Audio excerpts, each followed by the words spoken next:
And we are now just 27 days away from midterms. ABC News political director Rick Klein joining me now for more. So, Rick, if there is one thing we have learned from Trump, you can deny, and still survive a scandal. So is Walker just taking a page out of the former president's playbook here with these flat-out denials?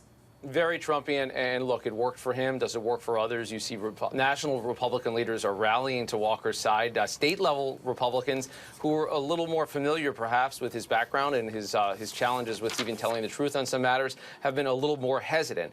But he is now deciding to go right after the woman that he now acknowledges that he knows, and that was the mother of one of his children, saying flat out that she lied, and also saying that his son, who's the prominent conservative social media influencer in his own right, is flat wrong when he says that he was an absentee father. Christian Walker has got some authority on that, and I'm curious to see whether the woman in question and Christian Walker have more to say about this, and whether more incidents, more episodes come out, because that is the flip side of this, is that by not using this as a story about redemption, you own this this side of the story, and it's going to be questioned. Yeah. Well, there's another key Senate battle, as you know, in Pennsylvania. Democrat John Fetterman recovering from a stroke. He has been open about the difficulties that he's faced. Now his challenger is pretty much hammering on that. How big of a concern do you think this is for Democrats? Yeah, you mentioned that first debate in Georgia in a couple of days. The only debate that we're expecting in Pennsylvania in a couple of weeks is going to be a very big deal, because it is going to see, for the only time in Pennsylvania, those two senators side by side. This is almost certainly the best pickup opportunity the Democrats see. John Fetterman doesn't look like your typical senator. He's been on the national radar screen before because he seems like a unique figure, but he had that stroke, and he has had only halting public appearances since then.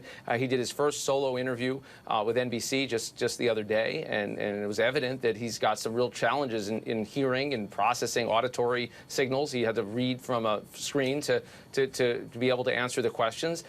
The Fetterman team says they're going to be doing more. They're going to get out there. They want that contrast with Oz, and how Oz as a doctor handles it will be critical. His campaign at times has seemed to mock Fetterman. What do they do side by side? Yeah.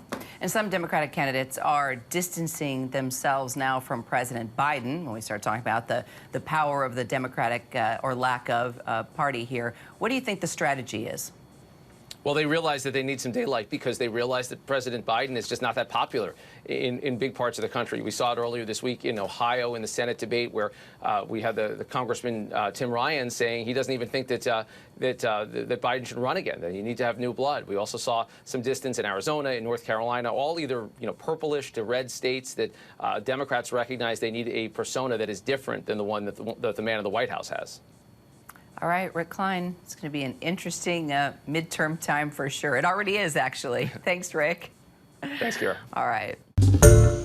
Hi, everyone. George Stephanopoulos here. Thanks for checking out the ABC News YouTube channel. If you'd like to get more videos, show highlights, and watch live event coverage, click on the right over here to subscribe to our channel. And don't forget to download the ABC News app for breaking news alerts. Thanks for watching.